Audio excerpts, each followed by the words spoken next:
All right, guys. So I'll just take this as a detour to explain a few generative models.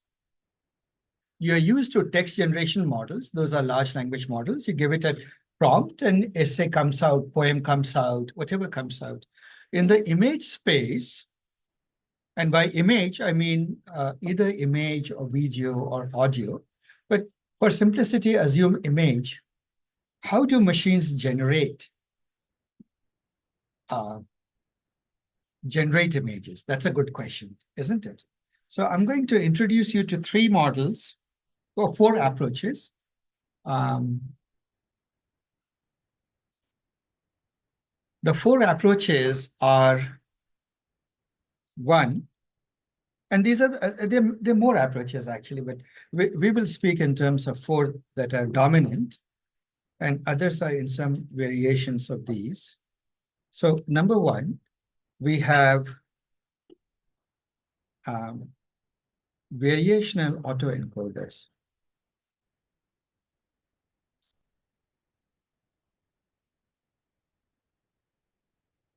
Number two, and I'll keep these things brief because we do cover these things in considerable detail in our foundational course.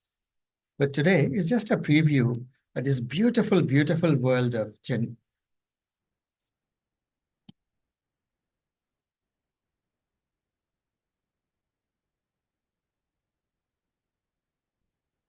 Number three, flows. Like, for example, this paper of Autogen, it uses normalized flow matching, etc., and then diffusion models.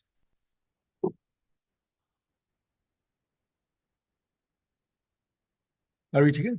These are four fundamentally different approaches.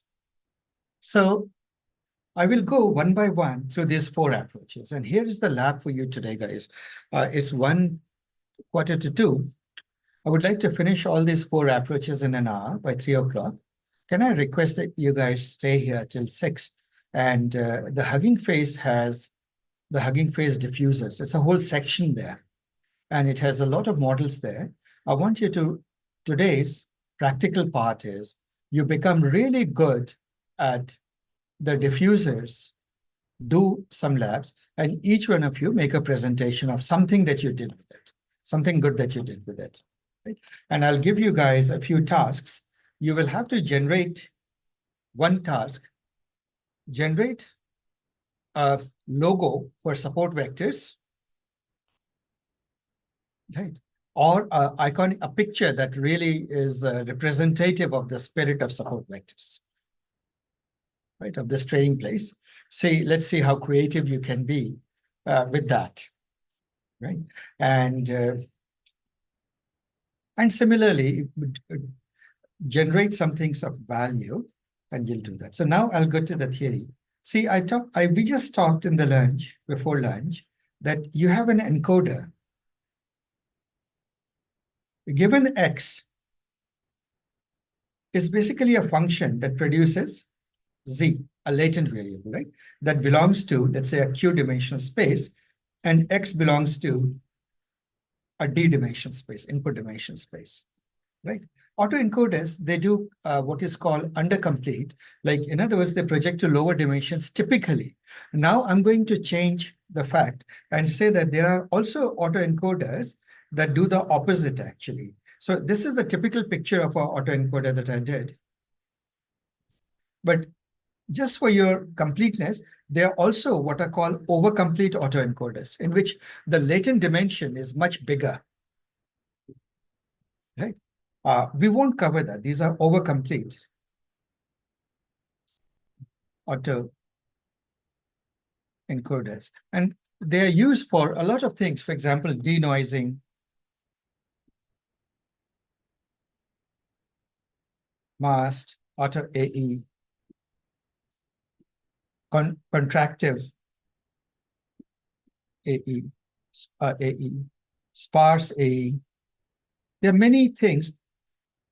In the theory of autoencoders, there's a lot of lovely things that are there, but we won't cover that. And then we have G, so that the output here, X prime. So one way I said that you can think of it is that Z is some function of X, and X prime is some function of G. Some function of Z, right? The latent variable, latent. This is the latent vector. As if in the classical machine learning world, the Yeah. equivalent is the PCA, right? Of this, is that a fair statement? It is a fair statement. In fact, if you remove activations from an autoencoder completely, it becomes PCA, or PCA with a little bit of a rotation, but basically it becomes PCA. Wow. Right? And that's a very astute observation. So you can think of autoencoders as sort of nonlinear generalizations of PCA. That is the way, in fact, we understand it. Right. If you want to formulate it in a more probabilistic way, the encoder produces a probability of Z given X, and decoder produces the probability of X prime given Z, right? So that's just a mathematical formulation, but think of it as two simple functions. Now you realize that if I give it an input, right, and I get an output, I do have a simple representation. Now suppose I did this. I took a gazillion images, right? And I projected those images into the latent space, or gazillion data points, whatever. So what will happen? My latent space would have all of these points sitting there.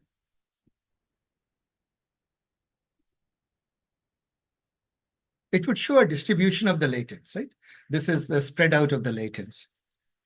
The problem with the vanilla or the simple autoencoder, the way I've explained it to you, it has many problems. There are problems of mode collapse, there are problems of this, there's problems of that. But the main problem that happens is, let's say that you're doing digits. I'm exaggerating it, but suppose you're doing digits, or you're doing trees and cats and something like that. Suppose data spreads out like this. Now comes the generative task. It's hard to generate. Like, for example, if I take this point, let's say that these are dogs, these are cats, these are horses, and these are houses, right? If I were to take a point that is this point, or even this point, then let's take A, or let's take B. If I take B randomly from the latent space, I take a Z, which is close to the real dogs becoming latent, and I just pass it through the decoder. What should be my expectation? A and B should lead to? B should lead to a nice dog, and A should lead to something that possibly is like a dog. But what happens with autoencoder is it doesn't do that quite well.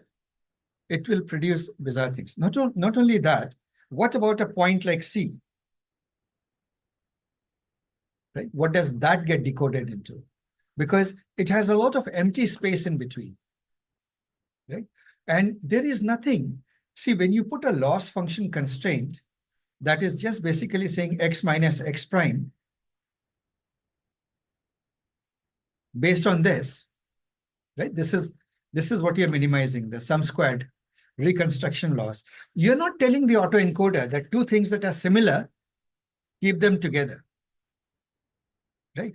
It may choose to scatter it all over the latent space, right? So for example, some dogs may be here, some dogs may be here. There's two maybe dogs. There is no, in other words, imposed structure onto the latent space. So the machine can choose to do whatever it likes, right? So this is generally not a good behavior. What you would like to do is you would like to see a continuity of points, all the points close together, and certain regions of that space taken by cats and dogs. Right? So what you would ideally like to see is that you have a space in which points are like this.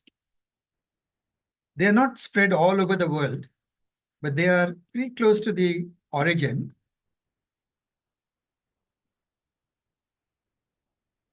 And what you want to see is that this region is dogs. This region is cats, mostly.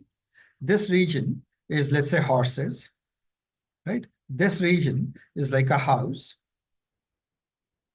You would like to see something like that. And what you would like to do is, if you want to look at if I randomly pick a point, let's say here, this point, A, and I decode it, it should look like a dog. If I pick B, it should look like a cat. It should look like a dog, right? And so forth. And what is even funnier, if I pick a point C, it should produce that something, a cat pretending to be a dog, right? Something like that in between. So in other words, there should be a continuum of gradation between a cat and a dog. Yeah. And how do I do that? That's the thing. So the way you do that is, look at the constraint you're doing. All the points are close to the origin. Do you know of a distribution? This is the simplest distribution you can think, right? It is zero-centered. What is this called? Normal distribution. So suppose you add a constraint that the latent space must look like a normal distribution. Are we together? So then the only question that you would want to ask is that, given an input point, you are not asking where does it land, but wherever it lands, if you just say that it is a probability distribution centered somewhere, a bell curve has a mu and a sigma, right? And in higher dimensional versions as a mu and sigma. You remember that a normal distribution is characterized by what? Mu sigma, right? Z given mu sigma. Mean and mean, where's the center and how much is the spread, right? A standard deviation. And its generalization to higher dimension. So when you impose that constraint, and the way you do that is, you say that you throw all your data into the latent space, so it will have certain probability distribution. So let's say that you have this. If you were to look at it in one dimension, it would look weird. Just look at the upper half. I don't want to draw the lower, right? And then maybe include the lower half also, like this. This distribution along the x-axis doesn't look like a normal distribution. So the way, and there's a bit of mathematics to it. I won't go through the derivation. It goes into Bayesian inference and so forth. And then there's a lovely term called elbow, expectation lower bound. I won't go into that. But here's the basic intuition. The probability distribution that you want, Z given X, given this input, the probability distribution of Z, you want it to be like a normal distribution. So what you can do is, you can look at its distribution, difference from a normal distribution in some sense, right? A normal distribution of Z. And then the mathematical formalism that does that is called KL divergence. It basically says, how different are you from a bell curve? And that is a penalty. That's a penalty term, right? So in your loss function, you will have the loss, reconstruction loss, which is the sum squared error, right? And you would add a plus a KL divergence term. So now what will happen? There are two opposite forces. The opposite forces come from the fact that, first of all, it better reconstruct. It shouldn't lose the ability to reconstruct, isn't it? But at the same time, the way it throws the latents into the latent space, the vectors into the latent space, it must try its best to honor a bell curve, isn't it? Are we making sense? It must honor a bell curve. And that, when you do that, then what you will end up with, this is called variational autoencoder, because the theory that goes into it is variational, like basically is Bayesian theory. I won't go into that. This term, right, it comes from Bayesian reasoning. So without getting into the mathematics, now what happens with this? Suppose it can do that. Suppose you train a machine to project things into a normally distributed space like this, in which there are subregions which belong to cats and dogs and horses. Now you have the beauty.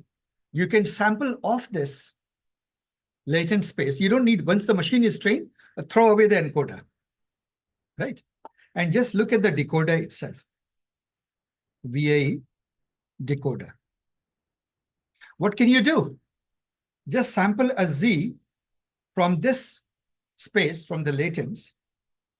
Just randomly pick a point, right?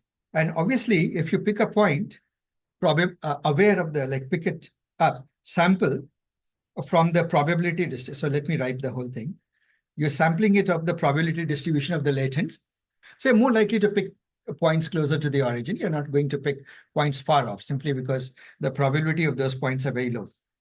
When you decode it, see, if you randomly pick a point, most likely there was no data point exactly like that, isn't it? Remember, points are floating point numbers, right? They're decimals. So let's say that in a 10-dimensional space, even if you take a ball, unit ball, radius 1, how many points exist in a 10-dimensional ball of unit radius 1? Well, infinitely many points, right? So whatever data you trained it with, most likely a random point that you pick is not likely to be one of the data points. Even if it is, it doesn't matter, but most of the time you're not. But now what you have a generative model, because since there are infinitely many points in there, right? You can generate infinitely many images. Do you see that, guys? Right? You can generate infinitely many images. So that approach is the variational autoencoder, in which once you train it with lots and lots of images, you throw away the encoder, and the decoder becomes a generative model.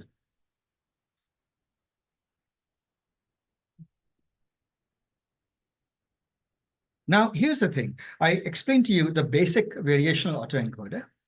An adaptation of this, a small adaptation of this, was used. In fact, something closer to, it was DVAE, which is very similar to something called vector quantized autoencoder, which is a variational autoencoder theoretically, was used to produce the first DALI. Do you remember the first DALI 1, the initial? Tutu take or whatever, walking a dog or something like that. Daikon wearing tutu, taking a dog for a walk. Those were nice simplistic images that came. And if you remember, when DALI 1, initial DALI came out, it was supposed to be, it was quite a shock, isn't it? It was quite a sensation. Anybody remembers those days? Not far ago. It feels like ancient history. None of you remember that. Okay. 2 years ago, that's right. So that was based on a form of variational, but not exactly this way, but a little bit more modified. When you do the foundational course, you'll come across that, the theory for that. So this is how, do you see, guys, how you create a generative model? Ideas are very simple. You just added a constraint to the autoencoder, right? It's such that the latent space is compact. Basically, you impose a compactness and structure into the latents with a well-defined probability distribution, which is normal. And now you can sample points off that, and beautifully you can produce whatever you want, right? In fact, you could do even, you can do all sorts of variations. You could pick a guy with blonde hair and a guy with black hair, and then you can produce mixtures in between, right? You can increase or decrease the amount of beard somebody has grown, right? You know exactly where it is. So there are many variations of this. Right? It isn't that.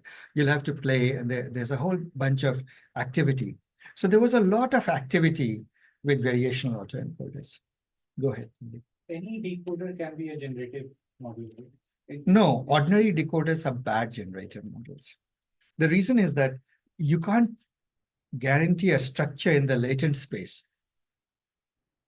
You need to, in your loss term, you need to put a structure constraint, geometric constraint.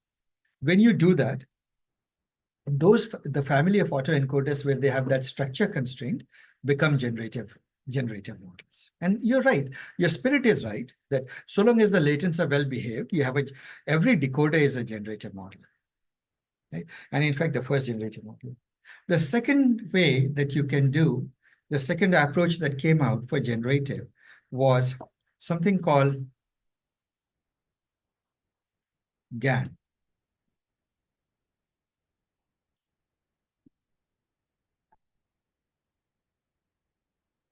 This is again a foundational architecture that we covered, but I won't go too much into it. But I'll give you the basic intuition, right? So here's the basic intuition for doing it. Imagine that you are a cop, right? So you are a cop.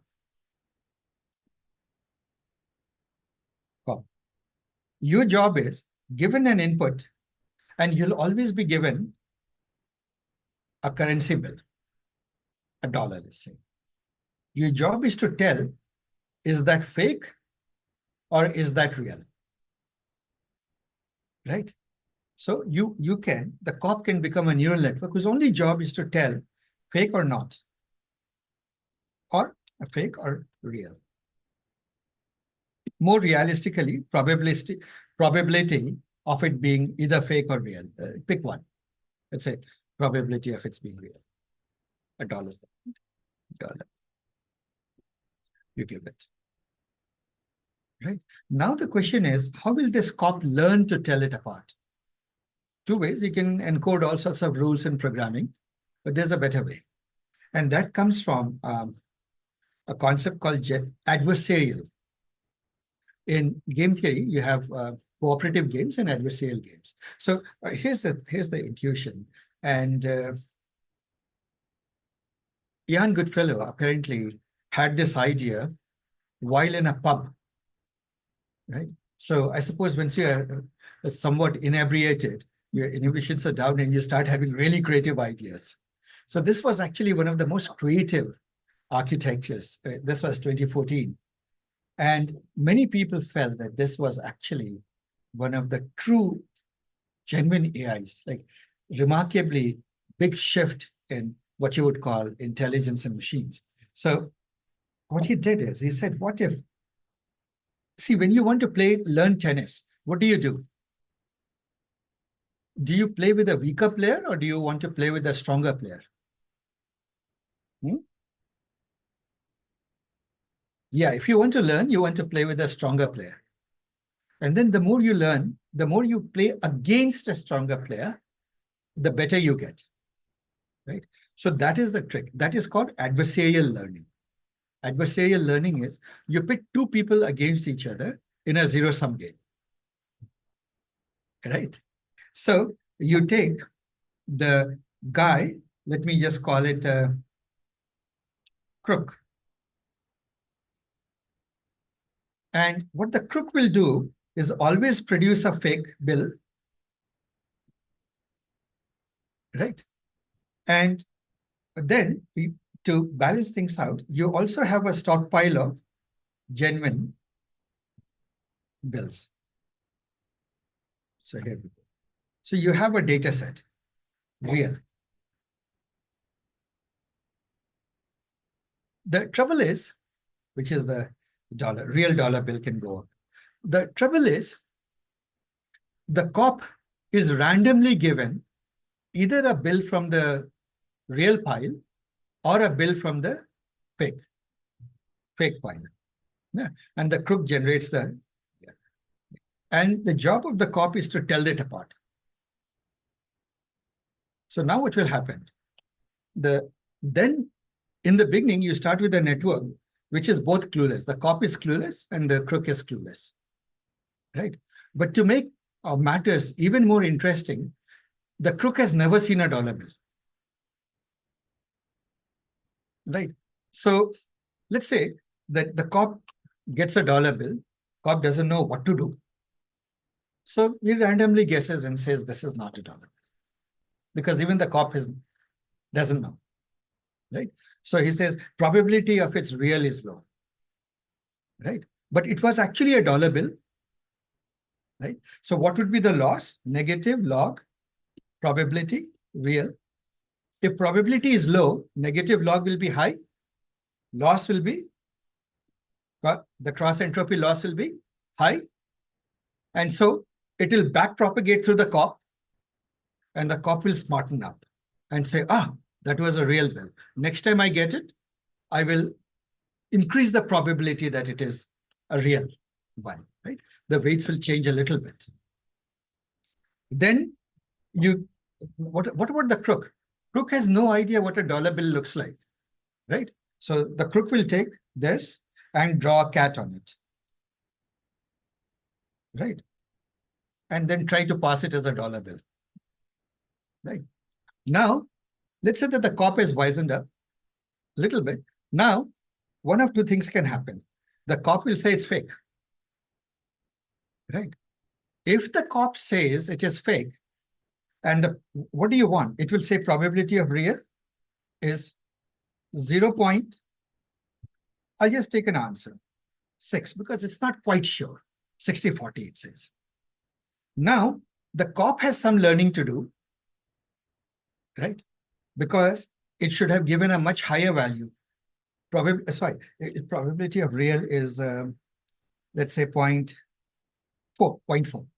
But it should actually have said probability of real is close to 0. Isn't it? Because this was actually, or let me put it this way, probability of fake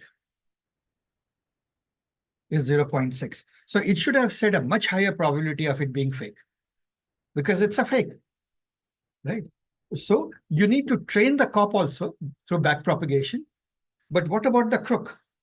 The crook is told, oops, you got caught, right? So what will the crook do? It will say, okay, let me do a better job next time.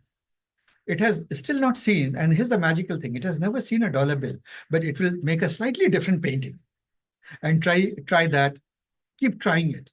And the moment it starts generating something that begins to look real, that fools the cop, the game is on, right? And now the cop and the crook, the cop tries to be a better discriminator, tell apart a fake from real, and the crook tries to be a better generator, produce a better and better fake. Now, this will run over, let's say, hundreds of millions of steps. What will happen? What's the equilibrium state you'll reach? Roughly speaking, the crook will have figured out what a dollar bill looks like, and it will produce very realistic dollar bills, right? And the cop will become very good. If you give it something that is obviously fake, it will immediately figure it out. It might still make mistakes, but you have to be really good fake before it gets confused, isn't it? Are we together? Now, there's only one last question. How does the crook know to produce a different dollar bill? What you do is you sample off a noise and you feed it in. Just take a random point from a Gaussian distribution, because you don't want the machine. Ultimately, a neural network is what? It is a deterministic machine. It's a function, right, at the end of it. So if you give the same input, it will produce the same output. So for it to produce a different output, you need to sample off a noise. right? Do you see the value of sampling off here, right? Just like you sampled off the Gaussian distribution here, once again, you're sampling off a Gaussian distribution. By the way, it need not be Gaussian. It could be just a fixed uniform distribution also. Some people just pick a uniform. But in the case of variational autoencoder, it better be a Gaussian. Gaussians are common because most people are used to Gaussians. And every time, every time you give it a different input, it will produce a different fake. Now what happens is the technical term that you use is, this is the generator. This is the discriminator. And you have trained a very good discriminator and a very good generator. Then do one thing. Once it is trained, now you can get rich. You produce a lot of realistic counterfeits, isn't it? So you can just take your crook and Z of your normal, feed it in, sample of that, and out will come very, very realistic fakes. Are you getting that, guys? Yeah. So this is, again, a generative model, right? It's a generator.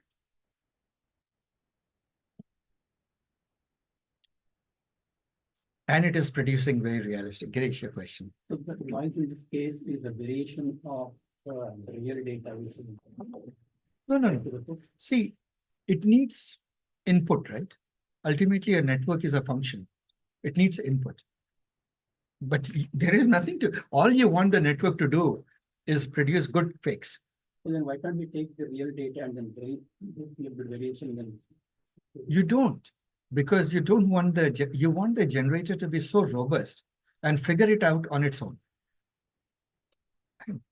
through adversarial gaming.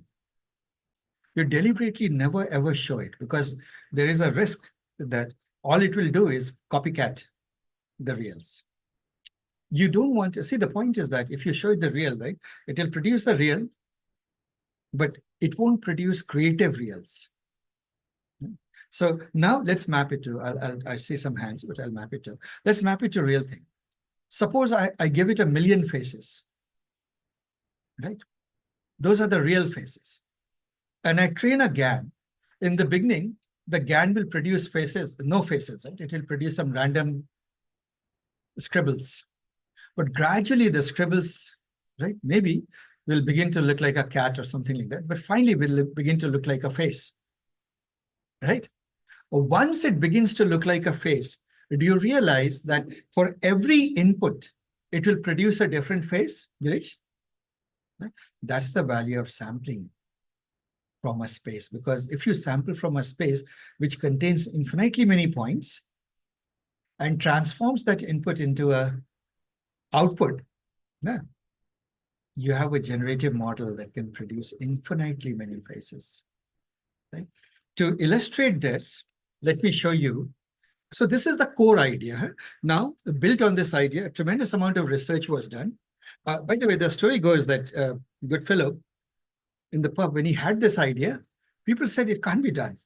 He said, well, I'm going to go try it. He and his team actually went and implemented it. He literally sat down and coded it up before, I suppose, the alcohol wore off and he would have realized it can't be done. He would have agreed with other people, right? He literally coded it up, and thank goodness, because it did work, but it sort of barely worked. And it became the landmark paper, whose title is literally Generative Adversarial Network. Generative Adversarial Nets. Yeah. It was one of the big milestones in our field, one of the biggest milestones in our field. But today we use GANs to generate training, data generation for all sorts of domains, for wireless, for this, for that. You want to generate data, what do you need to do? Train a GAN on whatever batch of realistic data you have. And now it can amplify your data, because once it learns to produce good fakes of your data, faithful reproductions of your data, it will produce infinitely many data points for your problem, right? Data generation is one. The other aspect, of course, is the nuisance value. Now, You can fake things. So let's look at this. There is a website. I want all of you to go and spend a couple of minutes. This person does not exist. This person does not exist.com. Right? So guys, would you imagine, would you have a few, without knowing about all this, what would you have said? Is this a real person or not? It's a photograph, isn't it? Right? Now, I'm going to refresh this page. Look at this. Look at the sheer variety of faces that you're getting.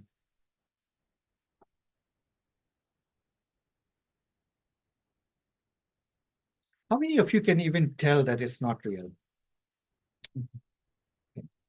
Look at this. Very real. So I know one person, he was making a website and a product. So this is a startup. Huh? So Silicon Valley culture, obviously, of startup is fake it till you make it. So he had to produce some testimonials for his product, right? Which still didn't exist. They were still building it. Right? And these days, if you put testimonials, there has to be a face there. Right?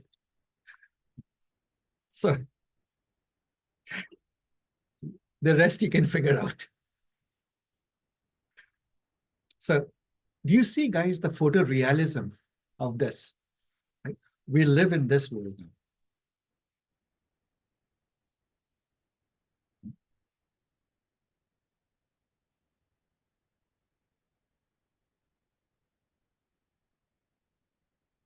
Do you see the variety of faces it can produce? Right? This, guys, is the world of generative world, right? And but here is the amazing thing. So there was a student here, Dennis. So he had a very strongly Asian look, right? And he somehow got it into his head that he's not getting job interviews because his face is so classic, very Han face, right? So what he did is, you can take this using this GANs, and you can take a target image, like a very Caucasian face, and then you can interpolate between that. I think those of you who came to the other class saw the interpolation. You can interpolate. And he put an interpolated face on his, I believe, LinkedIn or something, right? And, you know, sometimes these stories are, you feel that that can't be true. But apparently he mentioned that ever since he changed his picture, he has been getting a lot more interest from recruiters. Wow, that's so. Right. So well, there you go. That is it. So guys, you got GANs, right? Do you see the power of GANs? If you see anything, guys, do you see the power of simple ideas? The brilliance of this idea was just the realization that you can do adversarial learning, pitch two neural networks against each other, isn't it? Pitch them against each other and see if you can train a generator. Or a more formal way of looking at it is this. Remember, I've told you that in machine learning, discriminative models have been there for a very long time. Right? Classifiers, regressors, they do very well. Generators were always weak. Rewind 10 years back, 2014. The key insight that Ian Goodfellow had and his team had was this, to ask this question, that generators are weak. Can we make it play against a discriminator? Discriminators are strong in machine learning, right? And learn from the strength of the discriminators. And that is exactly what is happening here, right? It's like you learn tennis by playing against a stronger player. You strengthen a generator by pitching it against a discriminator. And then it learns and picks up, which is what it has done. Right? So second architecture, are you guys appetite for two more? Right. One question. how similar or different is the neural network architecture of generative versus? You can make it. Should it be same or different? No, or no, there no. is more flexibility? There's total flexibility. It's up to you. Typically, people choose like feed forward or. No, see, here's the thing. A discriminator, right? For example, if it is an image discriminator, it will be convolutional layers. If it is a generator, what will it be? It will be deconvolution layers, opposite of it. Isn't it? You remember decon we covered, transpose convolutions. So deconvolutional network will be the generator and convolutional network will be the discriminator. But there is no need to make one. Generally, people play with the strength of the two. Yeah. See, if you make your discriminator too powerful, the generator won't be able to learn. Right? So you have to balance the power of the discriminator and the generator and their learning rates and so forth. So there is a GAN visualization website. Actually, if you guys want in the break, you guys can play with this. Let me show you.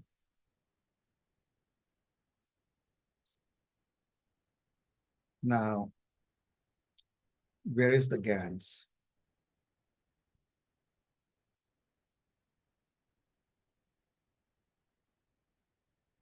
Yes.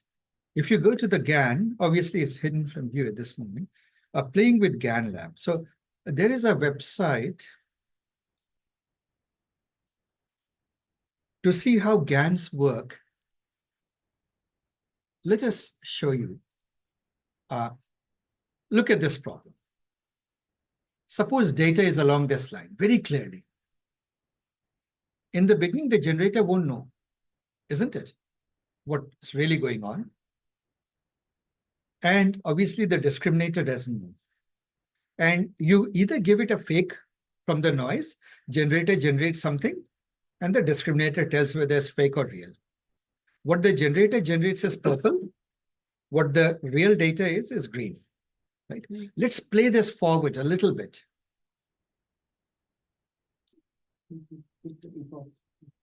Come again? No. Yeah.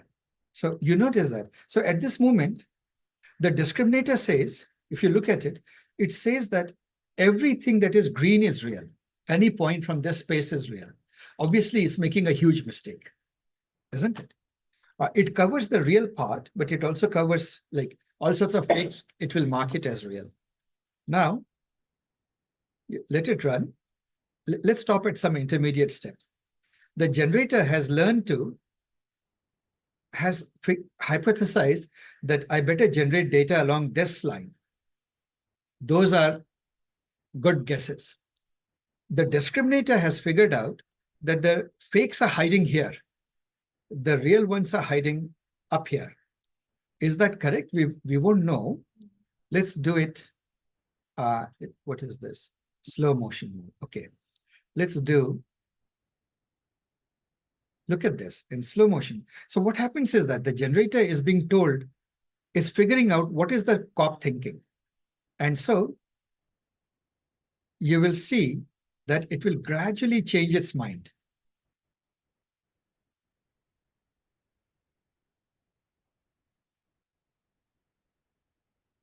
And I suppose I can go a little bit faster. Look at that. It is moving it around, trying to see. Do you notice that? It is going to the areas of uncertainty. It's trying to confuse the discriminator.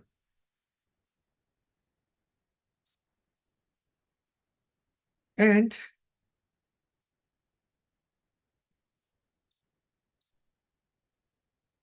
at this moment, it is hiding in a region in which the discriminator is not sure, right?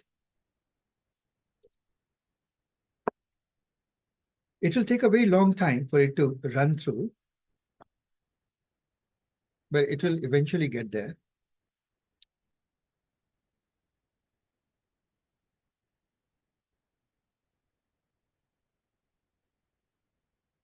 This is going very, very slow. I suppose I can speed it up a little bit. So it's one of those things, training a generator is a huge computational task.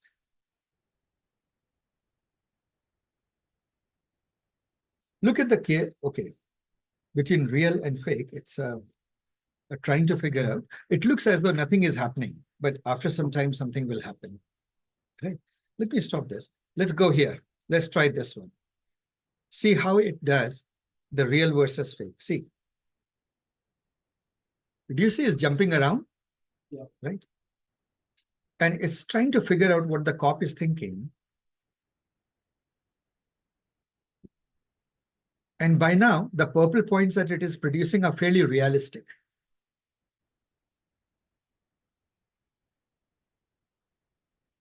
Would you agree? Right? It's producing fairly realistic purple points. And look at this.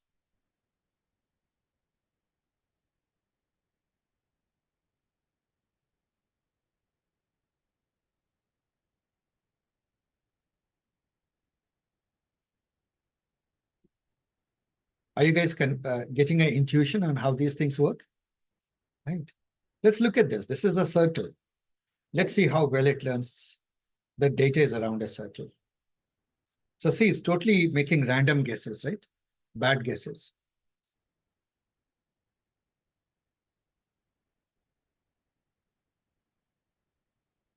But at least now it is in the region of the circle.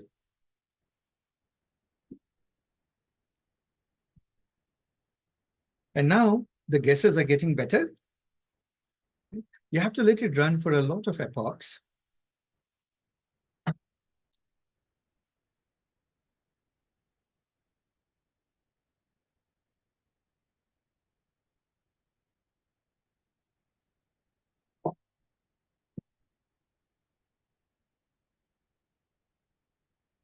But if you look at this, look at the inside the generator box, do you notice that it's beginning to gradually approximate the shape of a circle? Right? So it's getting there. It's beginning to reason through it. And we can let it run for a very long time. Let's try this one. 3 separate data sets.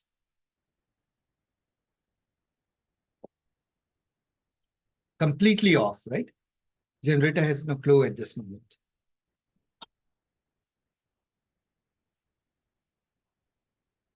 And by the way, these machines are slow to train.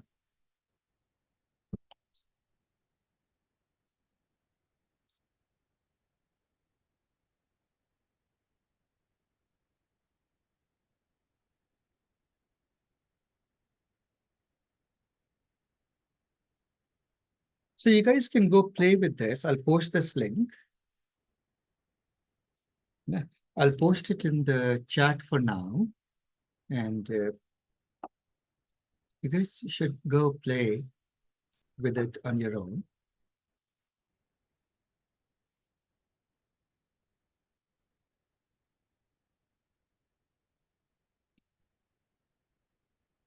I'll stop here.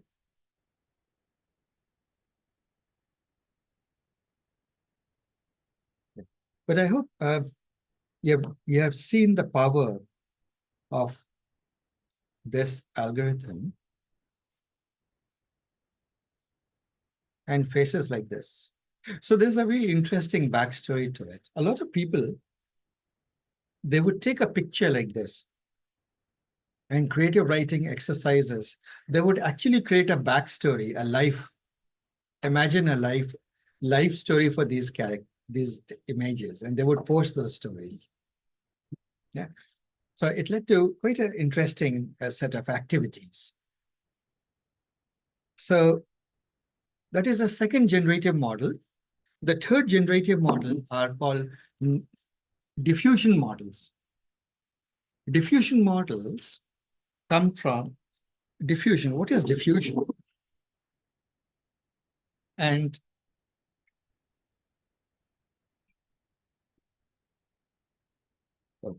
I'm seeing. I'm going a bit slower than I thought. Diffusion models. Let's go at diffusion models. What are those? Suppose, imagine that I take a glass of clear water, right? And I put a drop of concentrated ink on top of it, right? So here it is. I put a drop of ink. Ink should be ink colored. So let me color it by ink. Suppose you put ink here.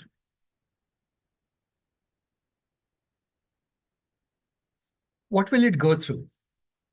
Over a period of time, you would end up with a situation, a glass of water, in which the ink would have spread out, and then again spread out, and so forth. And eventually, what would it end up with? What is the equilibrium state that you would achieve? Eventually,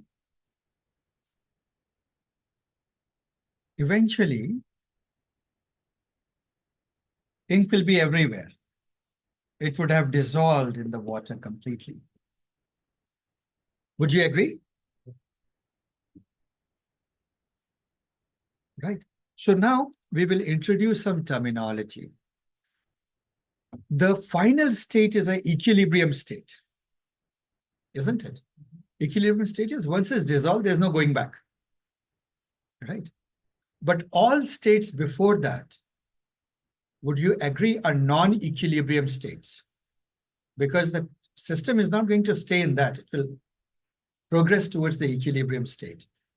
Just as if you roll a pebble downhill, the equilibrium state is when the pebble reaches the bottom, right? And while it is making its journey to the bottom, it is in a non-equilibrium state, right? That's the word, that's a physicist term of equilibrium. So diffusion, therefore, the theory of diffusion and the whole process is non-equilibrium.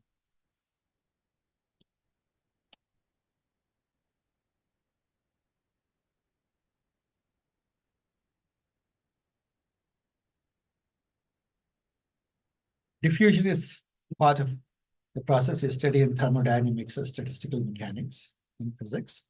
You all have studied diffusion, isn't it? So this is non-equilibrium thermodynamics. So here comes this, another bit of terminology. See, the state of, let's say that you are in state I, and this is state I plus 1. You would agree that the state I plus 1 depends only on state I. It has evolved only on state I. You don't need to know anything before the state I. You don't need to know the initial state. You can just start from I to go to I plus 1. So when your next state depends only on the previous state and not the memory of anything before that, such processes are called Markov, right? Markov models. Markov. Correct. There's a word for it, Markov processes. It's a Markov process. And what you're looking at is a Markov chain. It's a Markov chain, right? Another way to put it is, people often give this drunken man's analogy. So imagine that you're deeply inebriated and it's late at night. And you continually are forgetting where you are and where you're going, right? So you are standing somewhere, right? And the next place that you will end up with, one step away, depends completely on where you are and which direction you happen to choose to step forward, isn't it? Of all the 360 directions, 360 degrees, which direction do you take a step forward? Am I making sense? Yeah. So that again is a Markov, the trajectory, the path taken by that drunken man's walk is a Markov chain. Markov chains are there in nature. For example, atoms bouncing around are following a Markov chain, right? They're going here, they have some other bounce kicks them somewhere else, right? Some other atom collides with it. Brownian movement Is Markov. Yeah, all of these are there. So now you got one more term, Markov chain. See, guys, I'm introducing these mathematical terms, but they all are dead simple to understand, isn't it? Now you ask a very interesting question. Suppose I give you a picture. So let's take a nice picture with the mountains, right? With river, etc. Right? This is how we make pictures in our childhood, right? Of course, what is a picture without a tree and maybe a little boat here? How many of you have ever drawn such pictures in your childhood? Right? So you take this picture. Now you do, oh, and a bird too in the sky. Now you do one thing. You pixelate it, you add a bit of noise to it. Make it a little grainy. Adding noise is easy, right? So you get this plus tiny bit of noise. Remember, N stands for you sample of a normal distribution, right? Or any distribution. By the way, it doesn't have to be normal. Let me just say sample of some noise. You add to this. So it will become a grainy picture. And then add some more noise. And you keep adding noise. And ultimately, what will you end up with? The noise will overwhelm the information, the picture. You won't see the picture in there, isn't it? In fact, you can trivially prove that this will be, especially if you've been adding Gaussian noise, this is nothing but noise. Information here is just noise. Right? Information is totally overwhelmed and lost and washed out. Right? This is the diffusion process, effectively. Structure has gotten lost, it has become this. And the question that you ask is, can you reverse this? Right? Unlike physics, which won't allow you to do that, because this is in your control, this is all a neural network game, can you go from a noisier picture to a less noisy picture? And how many of you remember? Yes, a denoising autoencoder in particular will do that. One particular form, autoencoders are very good. You can train them to subtract noise. In particular, so what you do is you go the reverse direction. This is called reverse diffusion. So the question is that possible? Can you go from a slightly, and you do it in very tiny steps, right? So you have an image. This is not slightly noisier. And this is less noisy. How do we go back from this? It turns out that autoencoders and their variations do a very good job of it, denoising. In fact, anybody remembers covering denoising autoencoders? Right? We just did it this Wednesday, right? Denoising autoencoders, they can do that. In particular, we also talked about UNet. Did we talk about UNet? UNet. One particular variation, which is a denoising autoencoder with residual connections thrown in. So UNets are a form of autoencoder with residual connections. Right? Would you call UNet as a denoiser or it is? UNet can be used for, no, UNet was initially used to do masks, segmentation. Yeah. Segmentation. Mm. But the architecture is very similar. Right? You can use a DNet also to denoise. You can use UNet for whatever you want. It's an architecture. The original UNet paper used it for segmentation of medical images. Mm. So anyway, those of you who are not familiar with UNets, etc., ignore it. Just think the autoencoder that we taught like that, right? So what you do is you train an autoencoder. I'll tell you how you do that. What you do is you play a game. Remember, we said that an autoencoder does this.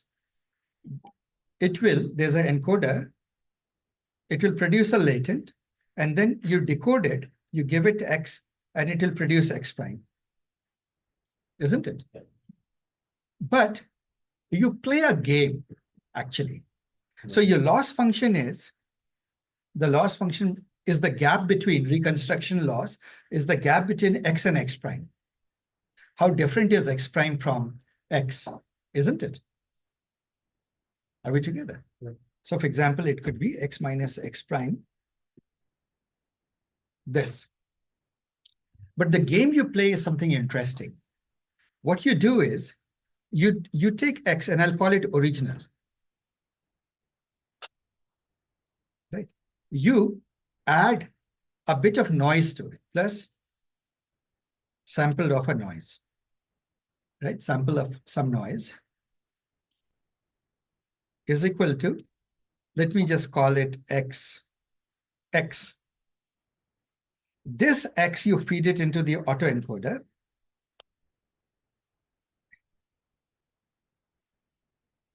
X prime comes out. But when you write the loss function, you're telling the machine, hey, I don't want my X. I want you to guess what my X original was. Right? So you say my loss function, reconstruction loss, is X prime minus X original. Or just to be symmetrical, right? X original.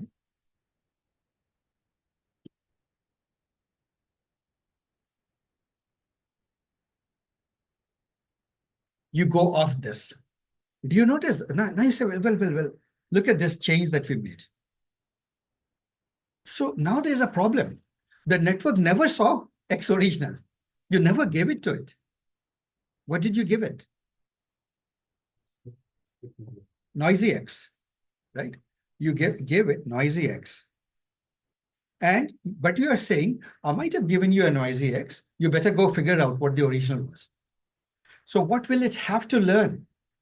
It will have to learn the distinction between noise and information and a way to subtract noise, right?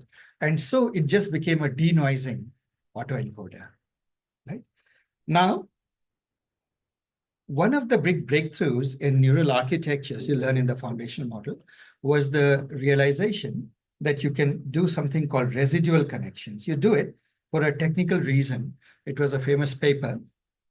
The residual connections, when you add to the autoencoder, then you propagate spatial as well as semantic information. There's more theory to it. I won't get into it. And the moment you add residuals to this architecture, it becomes your unit, right? With residuals, an autoencoder with residuals is called a unit, essentially. That's one way to look at it.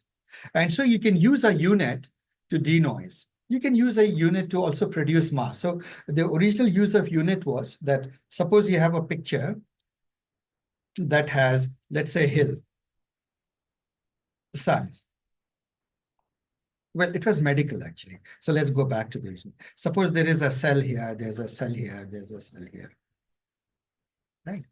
The job of the unit was to segment it. Are we together?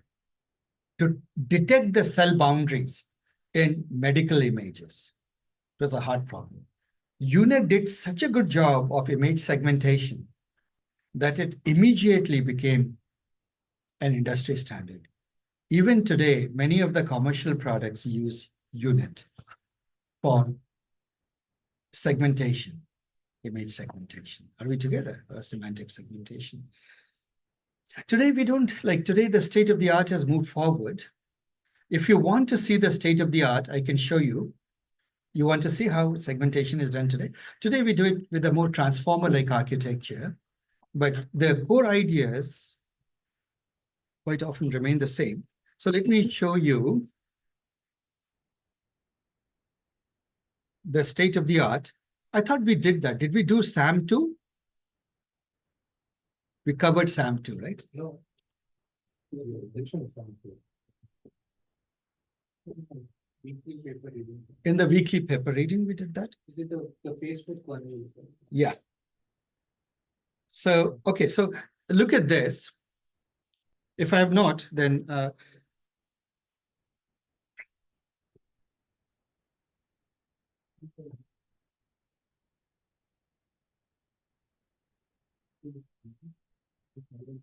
okay, guys, look at this. You see this video, right? This is the video of a person playing. Yeah, you've done. Right. You've done. We have done this. Yeah. So what we will do is I'm going to pick some objects. Let's say that I'm going to pick maybe the football. That's an easy one, right? And I will pick his, no, that was remove. Remove. Okay, let me add, remove. Okay. I don't know why I'm not able to add another object. This is the picture of that. And this one I'll remove. And maybe I'll just click on the shoe. It's easier for, oh, no, I don't like the shoe. Oh, remove. Okay, add another object. This. And add another is shoe. No. It's doing a pretty poor job. Actually, I'm not getting to the bottom and below that, yeah. yeah. Yeah, add an object. This. Let me just clear this guy up. Let's start with just this. Huh? See how well this person tracks. As you play this, track an object. See. Do you see how well it is able to track just the soccer? Right. Now, this is called segmentation, and you can add one more thing to it. Let's say we add shoe, right, to this. Oh no, I forgot to. Well, somehow I'm not very good with this UI, but okay. You got the idea, right? It can track objects. So UNet was used initially for segmenting, but the state of the art has moved forward. Now SAM2 is, to my knowledge, the state of the art model. So nevertheless, the moment you realize that you can reverse the diffusion process to undo it. Now the question is, how in the world do you train this machine? Right? So the way you train this machine is very interesting. And there's a bit of history to it. See, this paper was published with a very physics sort of a heavy title. It talked about non-equilibrium thermodynamics. Most people look at the title and run away. Right? So, but it produced such good image generation. In one stroke, it wiped out DALL-E. It outdid DALL-E, right? And so the way they did it is very interesting. So imagine that you have an image. Look at the forward diffusion process, the reverse diffusion process. What you do is, how do you do the reverse? This is a noisy version of the image. You want to reach a cleaner version of the image. You would go through the UNet route. UNet route means the encoder path and then the decoder path, isn't it? Now, UNet also has this residual connection. That's why you shape it like a U. It doesn't matter. Except that you do something clever. And by the way, in the paper, it's a little bit hard to figure out because it's not as clearly written.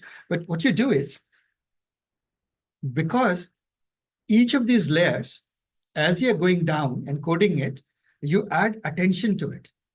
Attention is what? Remember, we did attention. And attention, attending to what? What you do is you have a text. Suppose what you're trying to generate is a dog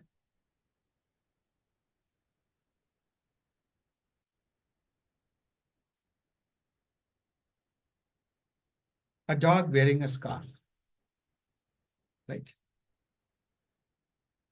So now what will happen? You have some noisy version, like partial something which looks very imperfectly like a dog. right? Because you started out with noise. Remember, pure noise. You're trying to deconstruct. So I'm just looking at an intermediate step somewhere. What will happen is when you put a transformer over this text, it will become tokens. So you can have the text embeddings. Make each of these attention, attend to what? Attend to the text tokens, right? So as the unit is trying to remove noise, it has to keep attending to the text, right? We did attention, right? It has to keep attending to the text token. So it will produce some image. Let me call it image I. Now the question is, oh, well, it produced an image. How in the world do you train it? How do you know that this is a better image and less noisy image? You have to have some way of telling, right? Yeah, so you need a loss function. So there are two ways of creating a loss function that they originally spoke of in the paper, Glide paper. The initial paper was Glide. The way I think that used, I mean, see, the original paper of thermodynamics was not that, but Glide was one of the key papers. So I think I'm getting my history a little bit wrong in the details. So what you do is you use clip, right? And what can you do? You ask it to generate the text, right, for this image. And what that says is a horse, right? Doesn't look like a dog. You saw that, right? So then what you do is you take the gradient of clip score. How much does it align? Yeah, with the actual text. And then you change your neural network to produce a slightly more dog-looking horse. You see that, right?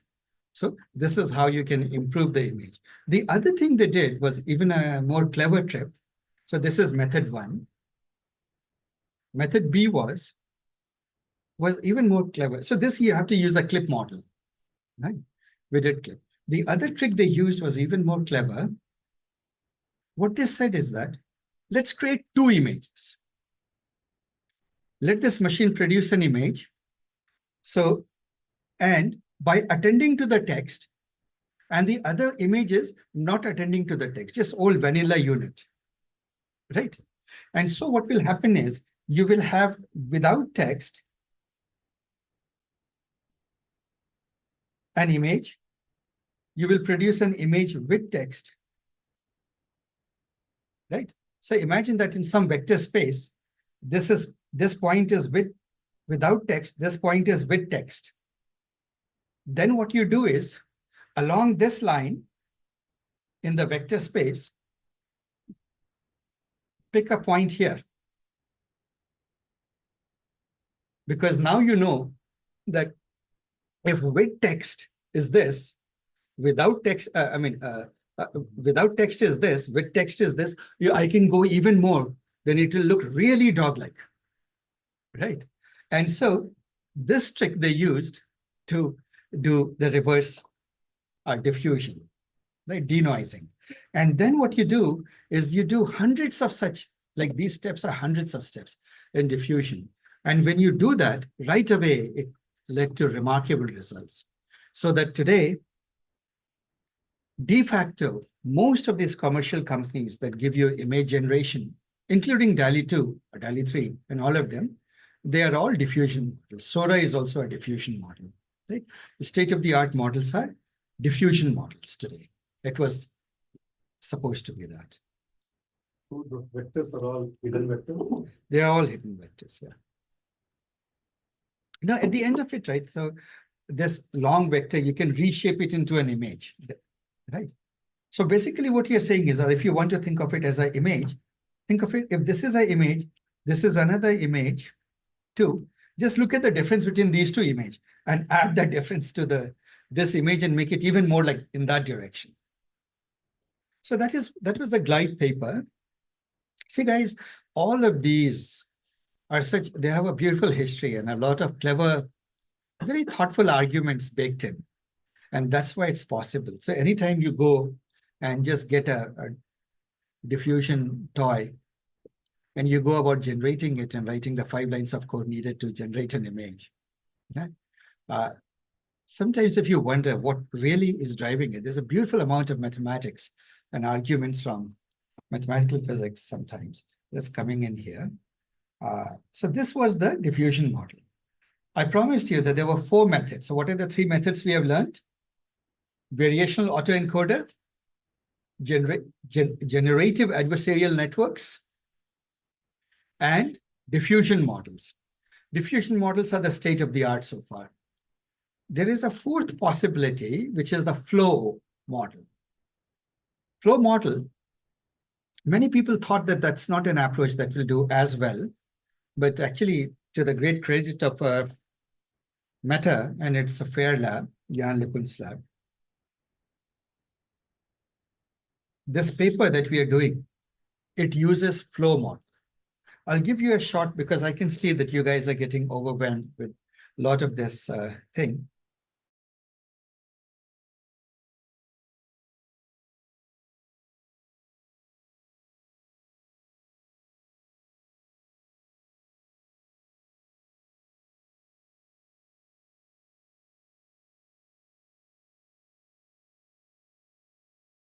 The best way to do it is that a text-guided denoising. Text guided. Denoising. So hang on, I'll have to restart this to OneNote because it tends to do this on me.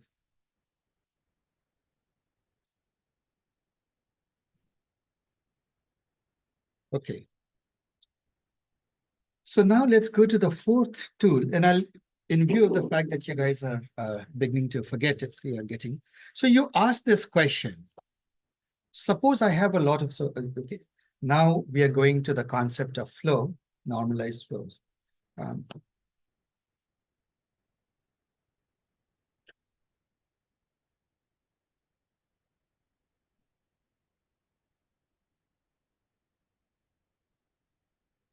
So this is again, just like diffusion is a topic, this is again a big topic, right? And see guys, typically what you do is each of these, when you do it in a structured course, like you give a week to it. So here, what we'll do is I'll give you an idea, a question. Suppose I have Z, which you sample of noise. Why noise? Because guess what? And in fact, a Gaussian noise. So you know the probability distribution of a Gaussian noise? What will it look like? PZ looks like this. So if you sample off any point, you're more likely to pick points close to the origin and less likely to pick points far away. So far, so good, guys. Right? But suppose I tell you this. I have lots of images, gazillion images, I1, IM, where M is like 100 million, right? Or a billion, actually a billion images. And I ask you this question, the same question that we have been asking in all these generative models. If you have this, you know the distribution of the data. So this is X. Each image is X, let's say, right? And if I ask you, what is the probability of a probability distribution of the image? If every image I can represent as a vector, a point in a vector space, then some places have more images, some more points, some have less. And I can talk about the probability distribution of X itself, of image itself, isn't it? For example, the internet is filled with cats and dog video images, right? But there are surprisingly fewer images of, let's say, the insides of an induction motor, the diagram, because the audience is small, unsurprisingly, right? So if you were to take all the images in the world, you have a certain distribution, a probability of certain images occurring. Cats and dogs are more likely to occur, and people are more likely to occur on internet images, and scenes, vacation scenes and this and that are more likely to occur, right? Detailed diagrams of induction motors or things like that are less likely to be there. So now the question that you ask is there a path from Z? Is there a path from Z to X? Based on whatever you have learned so far, you may intuit that this path may actually be made up of tiny little steps. Remember, that's what we learned with diffusion, right? So what we ask is there a set, this function? You can say that X is equal to f of Z, where f is equal to f1, f2, f3, right? Actually, the other way around. Let me write it. f1 of Z, on top of that f2, on top of that f3, fn. All of these apply to Z. Means to go to the first intermediate step, you apply f1, apply f2, apply f3, apply f4, apply f5 to the previous result, right? And once you do that, guess what? You always use invertible functions, means functions whose inverse you know. So for example, what is the inverse of x squared? Square root of x, right? So if you square a number and you take its square root, you'll get back to the number for positive numbers. So you always take invertible functions. And so you can say that Z is in some sense f inverse of real data, some real image. And even though I sample Z from noise, there has to be a path that goes from that. Now, f inverse is a process of losing the information, right, in the image and going back here. Now, there is a process, there's a mathematical theory of how this can be done. It uses something called the Jacobian determinant. Anybody remembers what is Jacobian and where did that come in from? Jacobian is named after the mathematician Jacobi. And basically, whenever you do a change of variables, so I'll give you an example. See, if you have points in a coordinate space, you give it as x and y. Suppose this is the x Cartesian plane, right? So this point P, I can represent it as xy, common sense. But nevertheless, I can also represent it as r theta.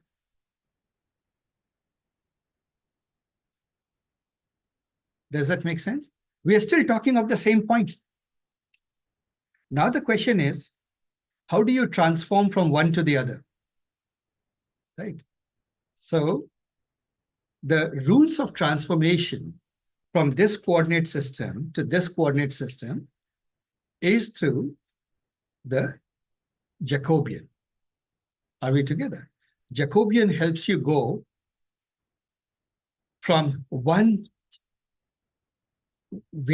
set of variables to another set of variables, or one representation to another. Right?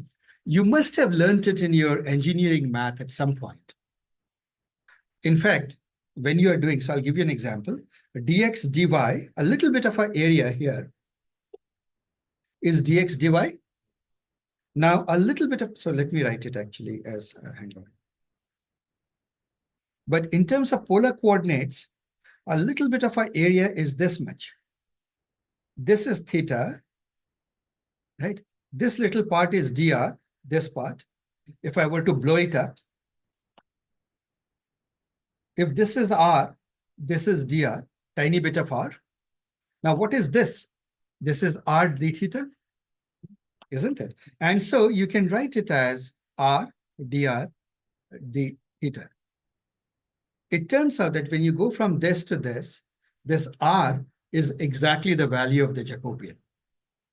For this change of variable, Jacobian determinant is, right, R. So you can say dx dy is Jacobian of x, y with respect to r theta, dr d theta. Like, what do I need to do to go from one system to another? Am I making sense? You realize that you need some rules of change, right? We are talking about the same area, dx dy. So that's how you do that. It's a Jacobian. So Jacobians are all over the mathematical. But why did the Jacobian pop its head here? Because you're changing from one representation to another representation all along the way, right? Every function is changing you to a different representation space. This is the theory that was used. Well, this is the beginning of the theory. There's a lot more here. The paper, as you know, normalized flow matching is a beautiful paper. Not to be covered in this bootcamp because it gets too technical. If you are interested, read the flow matching paper, right? The core paper. I'll definitely add a link to that. And if any one of you are interested, I'll be happy to do. I'll be covering it in the foundational models. If you're lucky, we'll give an entire evening to flow models. But that is it. Those are the four main approaches to create images. So what happens is, now let's look back. If from Z, I know the path that will take me to all of these images, meaningful images. Guess what? I can sample of Z. How many points are, how many Z's can I pick up? How many points are there in a bell curve or a bell hill? Infinitely many points, right? Basically, it's a compact space. Any compact space has infinitely many points.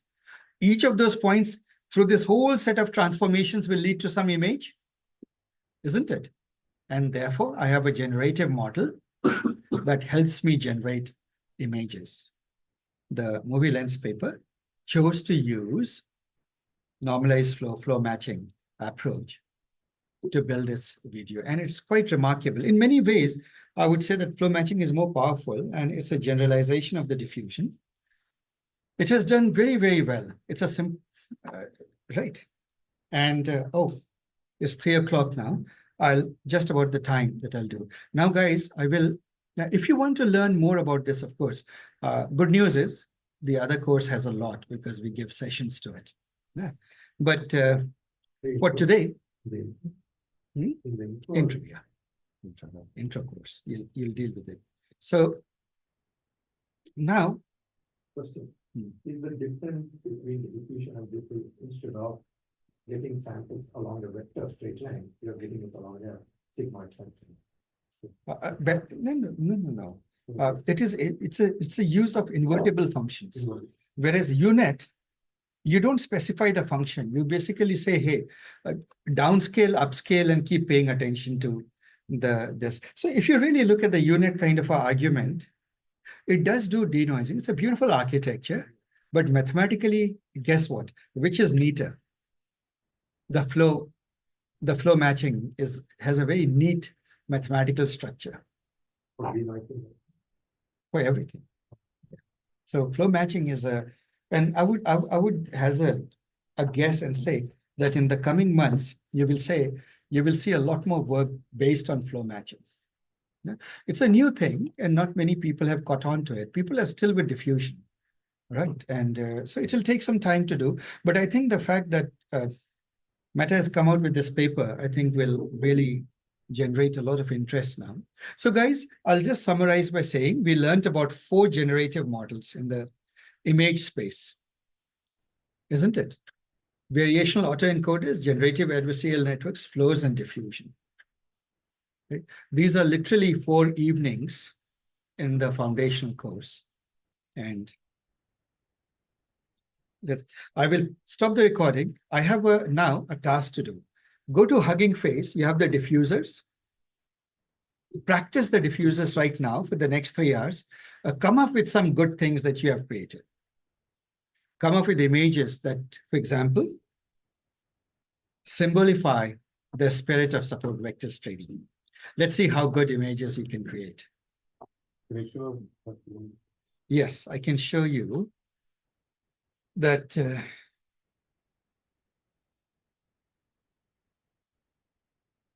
go to Hugging Face diffusers.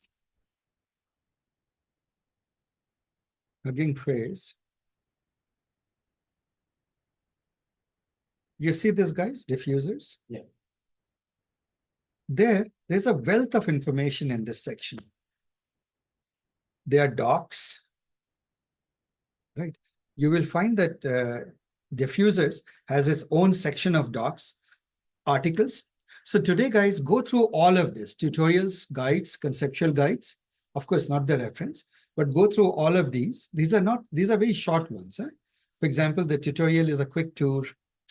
Do it today, guys. Do it in class. Do it with your laptop, right?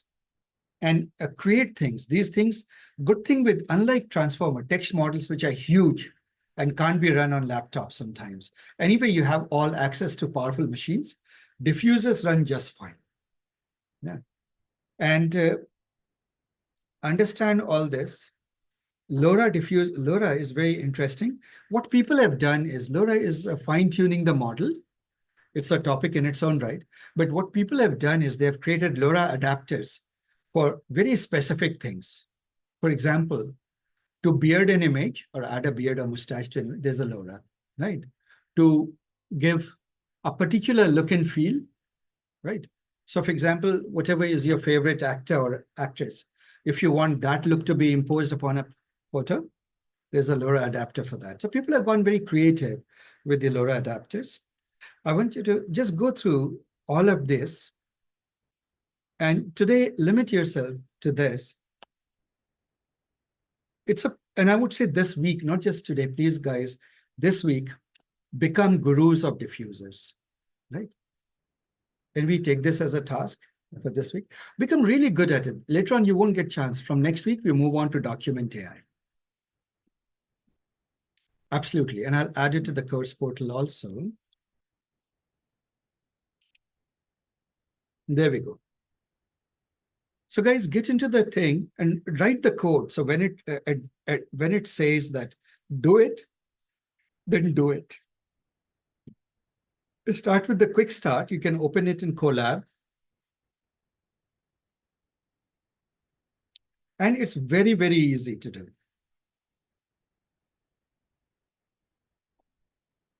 We're only doing the generative aspect, right? Not the training. You can't at this moment. If you want to, you can train it, but at least learn to use it as extensively as you can. Can we do it on our laptop? Oh yeah, you can do it on your laptop. You can do it on the server. But fortunately for diffusers, laptops are just fine. Assuming you have either a Mac or some GPU in there.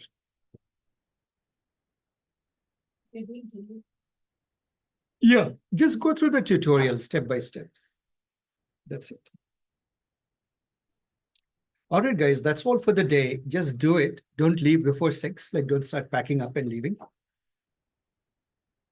Okay, some of you have to leave. But guys, here's the thing. You will not get time. You all have busy jobs. You will not get time to do it except this week. Do give time to become good at diffusion. People are making a living out of diffusion models, literally, by creating art. See, I'll show you something, guys, to give you an idea. Suppose I go to stock.adobe.com, right? This is me. Look at that. Suppose search for anything. Like, let me just say neural net.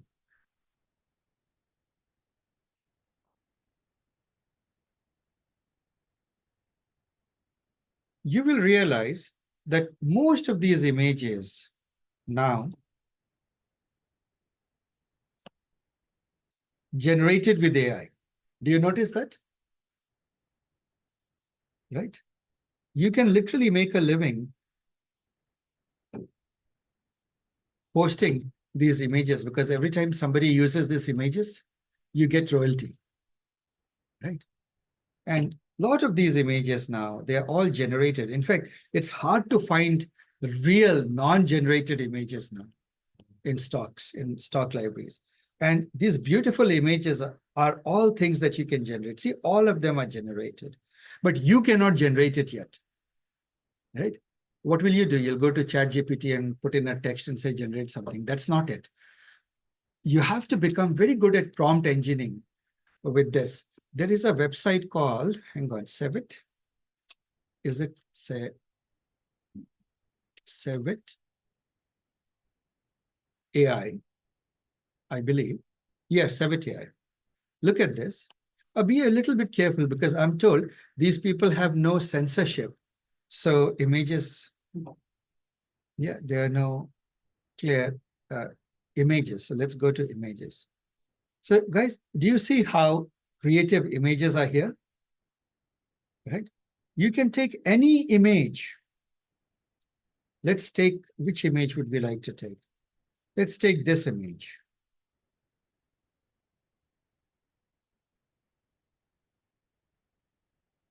They tell you which model was used, right? They'll also tell you what was the prompt that they gave, text prompt they gave. You see that, right? Is there any specific model that you would also use? See, first do the diffusers, but then you go to these because people have taken this pretty far. See, guys, you can spend months completely lost. It becomes people's hobbies.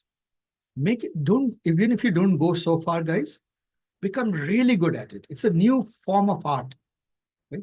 Literally a new form of art has sprung up. By the way, you want to remix it? You can remix it with, you have this image into a cup of coffee. Let's make it into a boiling jar of boiling pot of tea. Let's do it this way. And now I confirm, okay, generate, and it will want me to log in, which I will. Is it paid? After a certain time, you have to pay. Oh, I think it lost that one. But let's go back and try it again. Okay, we are at images, right? Let's go and try this. Let's remix it. And we say colored square stone beach, cancer on the beach, nature sunset, art photo.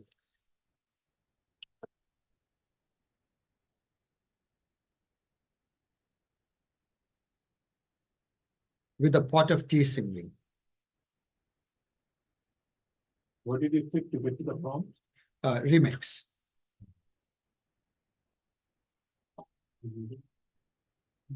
Right. So there we go. It has managed to produce, where did it do? Blue, yellow. Oh, it's made very tiny images. I can't seem to be able to see portrait, square. Oh, landscape. Let's generate this. Mature content, draft mode. No, final mode.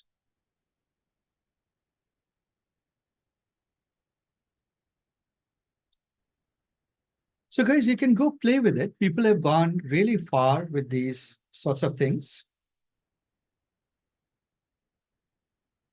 And I don't know where the result has gone. I can't make head and tail out of it.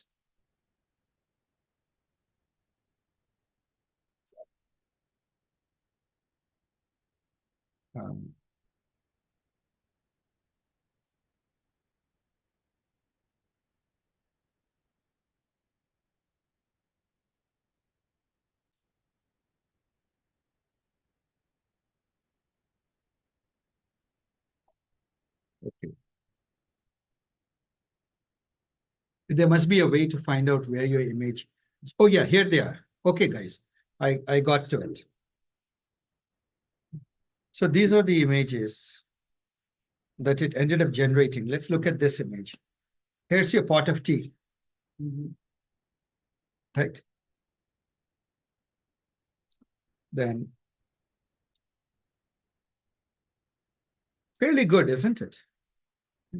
And obviously, if you have a paid account, I'm sure you'll get a lot more. So people have gone fairly hooked to generative tools like this. Yeah. These are all diffusion models. Anyway, guys, so this is it. Welcome to the world of multimodal and generative AI, right? Image AI. With this, today, we end multimodals. And we go on to document AI. Today is day number. We get to the generative of the text there in that.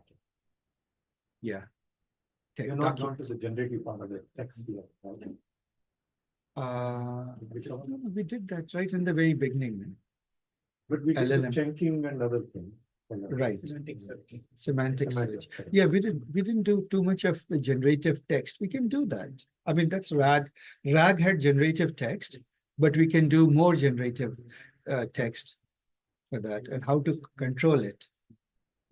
That gets into prompt engineering. We did a day of prompt engineering. Yeah, we did the That prompt. so that is text generation. That is it. We can do more of prompting, but I think one day was enough. We have a lot to cover. Today is already, what is it? A 10th or 11th session. How many more sessions you have? Today is the 10th, 10th session, yeah. So that leaves us with fairly limited 6 sessions more. Of course, in fact, 2 sessions because you have a holiday.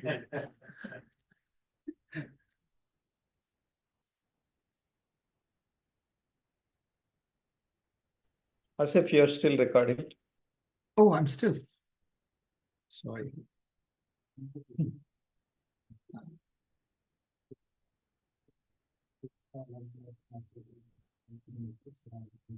No, I am not recording.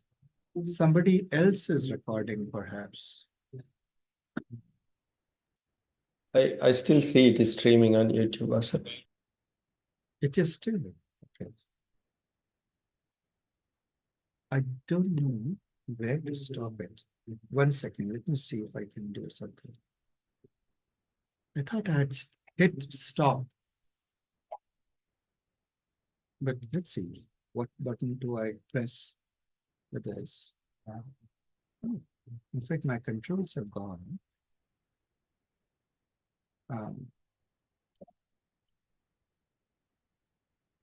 Weird. Let me stop sharing my screen. Maybe I'll have a better idea.